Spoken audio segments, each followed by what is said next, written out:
morning everyone. 15 September 2020. Hello everyone, welcome back to my channel. Once again this is me SSM and I hope सबैजना सन्चै राम्रो हुनुहुन्छ होला। म पनि सन्चै अनि आरामै छु। थम्बनेल एन्ड टाइटलमा देखिसक्नु होला आज कुन बाइकहरु हुनेछ आजको भिडियोमा भनेर। आज पनि मैले पर्सनल बाइकहरुलाई लिएर आएको छु। आजको भिडियो पनि हजुरहरुलाई मन पर्छ होला। मन परेमा चाहिँ लाइक गर्नु पर्दैन, एउटा शेयर गरेर साथ दिनु होला। अनि च्यानलमा फर्स्ट टाइम आउनु भने सब्स्क्राइब गरेर जोडिनु होला। सब्स्क्राइब गरेपछि यताको बेल आइकन छ, त्यसमा पनि क्लिक गरेपछि अल अप्सन आउँछ, त्यहाँ पनि सिलेक्ट गर्नु होला है।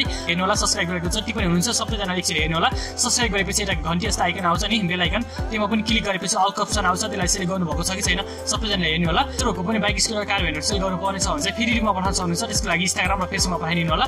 इन्स्टाग्रामले मेसेज सेम छ अनि फेसबुकमा पठाउनुहुन्छ लिंक तल डिस्क्रिप्सन बक्समा राखिदिन्छु, त्यहाँ पठाउन सक्नुहुन्छ। फ्री लिंकमा एक रुपैयाँ पनि चार्ज लाग्दैन।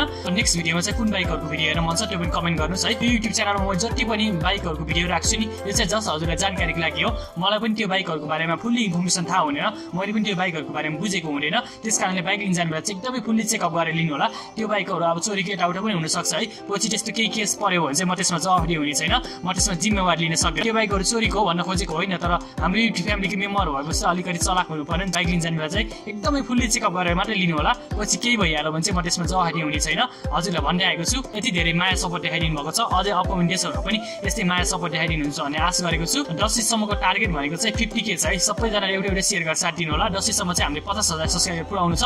त्यसकारणले सबैजनाले प्लिज है गाइस, सबैजना एउटा शेयर गरेर साथ दिनु। आई होप है हजुरहरुले पुराइदिनुहुन्छ भन्ने आशा गरेको छु। सो सबैजनाले एउटा शेयर गरेर साथ दिनु होला है त।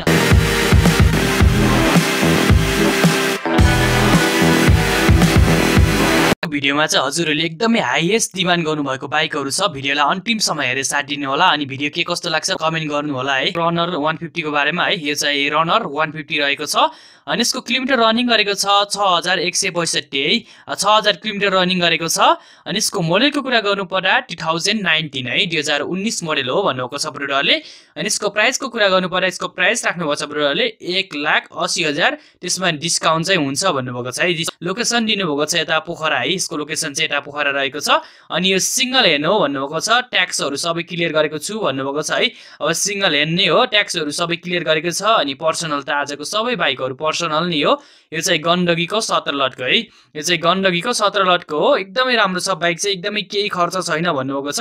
अब धेरै किलोमिटर रनिङ पनि गरेको छैन रहेछ, जम्मा 6000 मात्रै किलोमिटर रनिङ गरेको रहेछ है। 2019 2019 मोडल हो। 1,80,000 यसको प्राइस, त्यसमा नेगोसिएबल हुन्छ। यसको लोकेसन चाहिँ यता पोखरा दिनुभएको छ। ट्याक्सहरु क्लियर छ। यो चाहिँ सिंगल ह्यान्ड हो, मैले मात्रै युज गरेको भन्नुभएको छ। एकदमै राम्रो छ भन्नुभएको छ। हजुरहरुलाई मन परे सम्पर्क गर्न सक्नुहुन्छ। ब्रोडरको नम्बर तल डिस्क्रिप्सन बक्स अनि पिन कमेन्टमा पिन गरेर राखिदिएको हुनेछ है त। चाहिँ 125cc हो। यो चाहिँ परेस नम्बर 3 को 104 लटको रहेछ है। बागमतीको 104 लटको रहेछ। यो पनि एकदमै राम्रो छ भन्नुभएको छ। यो कुडेको छ 11000 किलोमिटर रनिङ है। यो कुडेको छ 11000 किलोमिटर रनिङ गरेको छ अनि यसको प्राइस राख्नु भएको छ ब्रोडरले 1,80,000 भन्नुभएको छ। त्यसमा नेगोसिएबल हुन्छ अलिअलि भन्नुभएको छ है।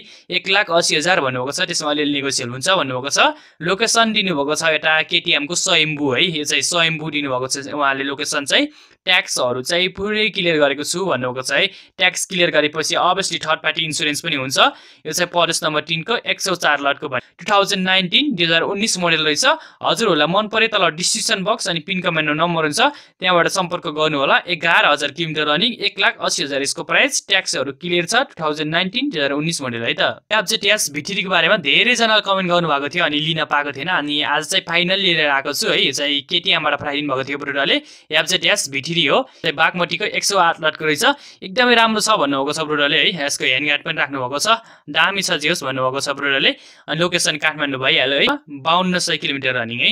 5200 किलोमिटर रनिङ गरेको छ अनि यसको मोडलको कुरा गर्नु पर्दा 2019 है, 2019 मोडल रहेछ। अनि यसको प्राइसको कुरा गर्नु पर्दा यसको प्राइस राख्नु भएको छ ब्रोडरले 2,70,000, त्यसमा नेगोसिएबल हुन्छ। यसमा एबीएस पनि छ, हजुरहरुलाई थाहा नै छ होला है। यो एफजेडएस V3 को रिभ्यू भिडियो हेर्न मन लाग्छ भने त्यहाँ युट्युबमा गएर हेर्न सक्नुहुन्छ है अझै के छ भनेर। अनि यो सिंगल ह्यान्ड नै हो, मैले मात्रै युज गरेको हो भन्नुभएको छ ब्रोडरले। सिंगल ह्यान्ड नै रहेछ अनि अब ट्याक्सहरु क्लियर गरेकै हुन्छ है। ट्याक्स क्लियर गरेपछि अभियसली थर्ड पार्टी इन्स्योरेन्स पनि हुन्छ। पर्सनल त आजको सबै बाइकहरु पर्सनल नै हो मैले भनिसकेको छु। अनि यो चाहिँ सिंगल ह्यान्ड पनि रहेछ है। 5200 किलोमिटर रनिङ गरेको छ। 2019 मोडल हो। 2,70,000 यसको प्राइस राख्नु भएको छ। यस डिमान्ड भइरहेको थियो है KTM RC 390 लिएर आउनु पर्यो भनेर। मैले धेरै मात्रामा RC 200 चाहिँ लिएको थिएँ, तर 390 चाहिँ लिन पाएको थिएन। अनि आज चाहिँ फाइनल्ली लिएर आएको छु। भिडियोलाई शेयर गरेर साथ दिनु होला है।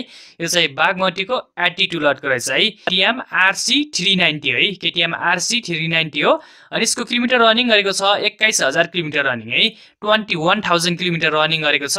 अनि यसको मोडलको कुरा गर्नु पर्दा 2016 को लास्ट तक हो भनेपछि 17 भन्दा पनि हुन्छ है। 2016 को लास्ट तक हो भन्नुभएको छ ब्रोडरले। अब ट्याक्सहरू चाहिँ सबै क्लियर गरेको छु भन्नुभएको छ। ट्याक्स क्लियर गरेपछि अभियसली थर्ड पार्टी इन्स्योरेन्स हुन्छ। अनि यो चाहिँ सिंगल ह्यान्ड हो भन्नुभएको छ है। मैले मात्र युज गरेको भन्नुभएको छ। अब पर्सनल त अगाडिबाटै भन्दै आएको छु, आजको सबै बाइकहरू पर्सनल हो भनेर। अनि यसको प्राइसको कुरा गर्नु पर्दा यसको प्राइस राख्नुभएको छ ब्रोडरले 3,25,000, त्यसमा नेगोसियल हुन्छ भन्नुभएको छ है। 3,25,000 त्यसमा अलिअलि हेरिदिन्छु हजुरको युट्युब च्यानलबाट आउनेलाई भन्नुभएको छ। लोकेसन यता KTM भइहाल्यो, सिंगल ह्यान्ड नै हो। अनि यसको ट्याक्सहरू सबै क्लियर छ। 2016 मोडल 21,000 किलोमिटर रनिङ। यसमा पनि धेरै डिमान्ड गर्नुभएको थियो अनि लिन पाएको थिएन। अनि आज चाहिँ फाइनल लिएर आएको छु। यो चाहिँ भेस्पा रहेको छ। टिको 79 लटको रहेछ। अनि यो पनि सिंगल ह्यान्ड नै हो भन्नुभएको छ है। यो पनि एकजना मात्र युज गरेको हो भन्नुभएको छ। 2017 मोडल रहेछ है। 2017 मोडल रहेछ। अनि यसको ट्याक्सहरू सबै क्लियर गरेको छु भन्नुभएको छ। ट्याक्स क्लियर गरेपछि अभियसली थर्ड पार्टी इन्स्योरेन्स हुन्छ। उहाँले लोकेसन चाहिँ यता KTM काठमाडौँ दिनुभएको छ। अनि यसको प्राइसको कुरा गर्नु पर्दा 1,95,000 यसको प्राइस राख्नुभएको छ। त्यसमा अलिअलि मिलाइदिन्छु भन्नुभएको छ है। 17,000 किलोमिटर रनिङ है। यो कुदेको छ 17,000 जति कुदेको छ भन्नुभएको छ ब्रोडरले। एकदमै राम्रो छ है यो भेस्पा पनि। हजुरहरूलाई मन परे सम्पर्क गर्न सक्नुहुन्छ। 1,95,000 त्यसमा नेगोसियल हुन्छ। 2017 मोडल 17,000 किलोमिटर रनिङ है। त स्पायरको बारेमा है। क्रसफायर चाहिँ अब धेरैजनाले कमेन्ट गर्नुभएको थियो अलि ठिक्कको प्राइसको लिएर आउनु भनेर। अनि आज चाहिँ ठिक्ककै प्राइसकोमा लिएर आएको छु। अनि यसको प्राइसको कुरा गर्नु पर्दा 2,50,000 भन्नुभएको छ है। 2,50,000 यसको प्राइस भन्नुभएको छ। मोडलको कुरा गर्नु पर्दा 2014 को लास्ट तकको मोडल हो भन्नुभएको छ है। 2014 को लास्ट तकको मोडल रहेछ। अनि यसको किलोमिटर रनिङ भनेको चाहिँ 20,000 जति कुदेको छ भन्नुभएको छ है। 20,000 किलोमिटर रनिङ गरेको छ भन्नुभएको छ। 2014 को लास्ट भनेपछि 2015 भन्दा पनि हुन्छ है। जस राम्रो छ भन्नुभएको छ। ट्याक्सहरू सबै क्लियर गरेको छु भन्नुभएको छ। ट्याक्स क्लियर गरेपछि अभियसली थर्ड पार्टी इन्स्योरेन्स पनि हुन्छ। अनि यो पनि पर्सनल नै हो है। 2,50,000 भनेर 2014 को लास्ट तकको मोडल हो। 20,000 जति कुदेको छ। ट्याक्सहरू क्लियर छ। इन्स्योरेन्स थर्ड पार्टी हुने नै भयो। हजुरहरूलाई मन परे सम्पर्क गर्न सक्नुहुन्छ। हजुरहरूले एकदमै धेरै कमेन्ट गर्नुभएको थियो अलि सस्तोको चाहियो भनेर है। यो पनि ठिकै छ। त्यस्तो सस्तो पनि थिएन, त्यस्तो महँगो पनि थिएन। हजुरहरूलाई मन परे तल डिस्क्रिप्सन बक्समा नम्बर हुन्छ, त्यहाँबाट सम्पर्क गर्नु होला। बुलेट 350cc को बारेमा है। यो चाहिँ बुलेट 350cc रहेको छ। एकदमै राम्रो छ यो पनि भन्नुभएको छ ब्रोडरले। यो चाहिँ गण्डकीको 12 लटको है। यो चाहिँ यता पोखराबाट पठाइदिनु भएको थियो ब्रोडरले। यो चाहिँ गण्डकीको 12 लटको हो। यसको किलोमिटर रनिङ भनेको चाहिँ अहिलेसम्म कुदेको छ 27,000 किलोमिटर रनिङ है। 27,000 किलोमिटर रनिङ गरेको छ। अनि यो पनि पर्सनल नै हो। अनि यसको प्राइस भन्नु पर्दा यसको प्राइस राख्नुभएको छ ब्रोडरले 3,50,000 त्यसमा नेगोसियल हुन्छ भन्नुभएको छ है।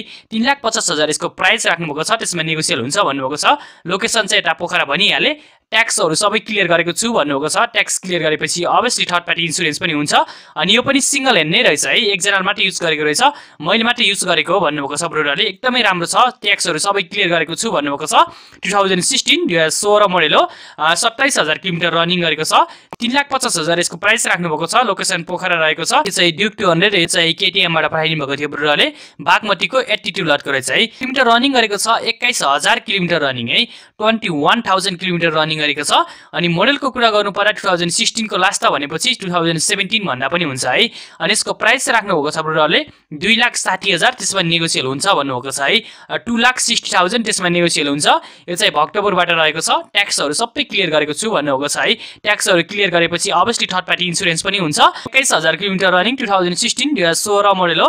अनि यसको प्राइस राख्नुभएको छ 2,60,000 त्यसमा नेगोसियल हुन्छ नै हजुरहरूलाई है। मन परे सम्पर्क गर्न सक्नुहुन्छ हजुरहरूले है। यो चाहिँ बागमतीको एटिट्युड लटको रहेछ। एकदमै राम्रो छ। 21,000 किलोमिटर रनिङ 2016 मोडल 2,60,000 ट्याक्सहरू क्लियर छ।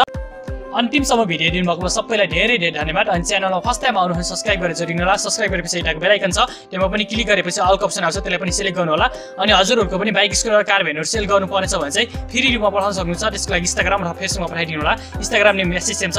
अनि फेसबुकमा पठाउनुहुन्छ लिङ्क तल डिस्क्रिप्सन बक्समा राखिदिन्छु। त्यहाँ फ्री रूपमा पठाउन सक्नुहुन्छ। 1 रुपैयाँ पनि चार्ज लाग्दैन। यो युट्युब च्यानलमा मैले जति पनि बाइकहरू राख्छु नि यो चाहिँ जस्ट हजुरलाई जानकारीको लागि हो। यो बाइकहरू मैले पनि राम्रोसँग बुझेको हुँदैन के कस्तो हो भनेर है। उहाँहरूले जस्तो इन्फर्मेसन दिनुहुन्छ हजुरहरूलाई मैले त्यस्तो इन्फर्मेसन सेयर गर्ने मात्रै हो। त्यसकारणले बाइक लिन जाने बेला चाहिँ एकदमै फुल्ली चेकअप गरेर लिनु होला। अब चोरीको यताउता पछि केही केस पर्यो भने चाहिँ त्यसमा म जवाफदेही हुने छैन, म त्यसमा जिम्मेवारी लिन सक्दिनँ है। बाइक लिन जाने बेला एकदमै फुल्ली चेकअप गरेर मात्रै लिनु हुनुहुन्छ। जस्तो हुनुहुन्छ आफूलाई केयर गर्नुहोस्, त्यो सेफ है, सबैजना सेफ हुनुपर्छ, आफूलाई एकदमै केयर गर्नु होला। मैले गरेको कामहरू हजुरहरूलाई मन परेको छ भने चाहिँ एउटा सेयर गरेर साथ दिनु होला। 10 टार्गेट भनेको चाहिँ हाम्रो 50K छ, सो त्यही हो। 10 चाहिँ 50K टार्गेट पुऱ्याइदिनुहुन्छ भन्ने आश गरेको छु। सो त्यही हो। अब अर्को भिडियोमा भेटौँ ल। बाइ गाइस, टेक केयर, आफ्नो केयर गर्नु। Stay safe, stay happy, stay healthy. Love you all. जय नेपाल। Peace guys.